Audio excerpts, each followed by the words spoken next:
طبقات حنفیہ، طبقات شافعیہ، طبقات حنابلہ، طبقات مالکیہ، محدثوں کے اندر جو تقسیم تھی اسی قسم کی تقسیم تھی۔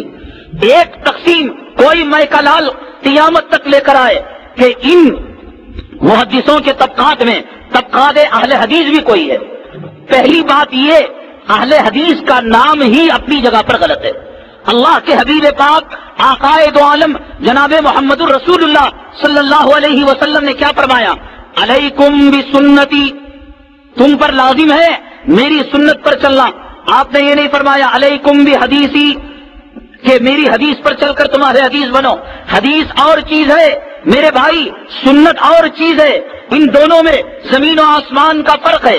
حدیث ہے اللہ کے نبی صلی اللہ علیہ وسلم روزے سے تھے، وہو یباشر، اور روزے کی حالت میں ازواج سے مباشرت کیا کرتے تھے، یہ حدیث ہے۔ حدیث ہے اللہ کے نبی صلی اللہ علیہ وسلم وضو کرنے کے بعد نماز پڑھنے سے پہلے اپنے بیگم کے بوسہ لیا کرتے تھے، حدیث ہے۔ کیا کوئی غیر مقلد وضو کرنے کے بعد بیوی کو چاٹے گا؟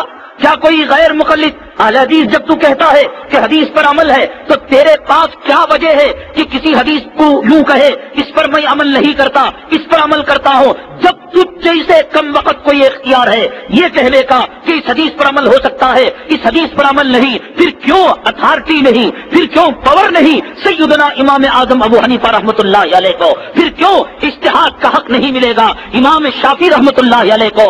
امام حضرت شاہ ولی اللہ محدث دہلوی رحمۃ اللہ علیہ آئے، بڑے بڑے اکابرین آئے، بڑے بڑے صوفیاء آئے، بڑے بڑے محدثین آئے، اور انہوں نے ان ائمہ کے مقابلے میں ایک اور مسلک قائم کرنا چاہا، لیکن ہار کر شکست کھا کر انہوں نے کہا خدا کی قسم ان کے دامنوں میں پناہ لینے کے علاوہ اور کہیں ہمیں جگہ نہیں ملتی۔ بڑے بڑے محدثوں نے یہ بات کہہ دی، اولیاء اللہ نے یہ بات کہہ دی، صوفیاء نے یہ بات کہہ دی، اور چوروں کے غلام، داڑھی منڈانے والے اور ہندوستان کو دارالاسلام کہنے والے، ملکہ وکٹوریہ کی چاپلوسی کرنے والے، اس کی منقبت کے اندر نظمیں گانے والے، انگریز حکومت سے آؤ میں دکھاتا ہوں 14 علماء ہے غیر مقلدوں کے، لا مذہب ٹولے کے، جن کو خان بہادر لقب ملا ہے اور جن کو اپنے وقت کے اندر جو ہے شمس العلماء کا، شمس العارفین کا خطاب ملا ہے۔ آؤ میں بتاتا ہوں کتنی پراپرٹی کون سے انگریز نے کس عالم کو دی، اس وجہ سے دی۔ انگریز جب آیا ہندوستان کے اندر، انگریزوں کی آمد سے پہلے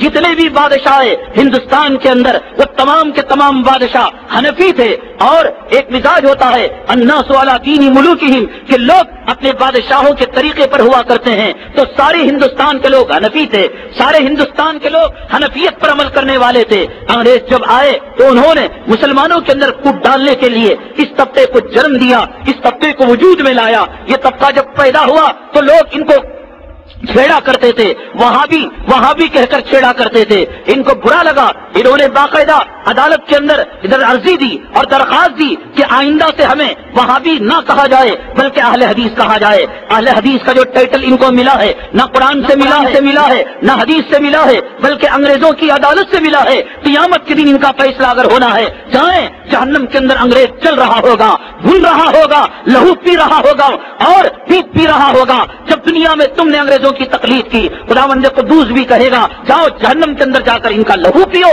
اور پیٹ پیو۔ سمجھ گئے؟ تقلید کرتے ہیں کس کے؟ اہل حدیث کا ٹائٹل کہاں سے ملا؟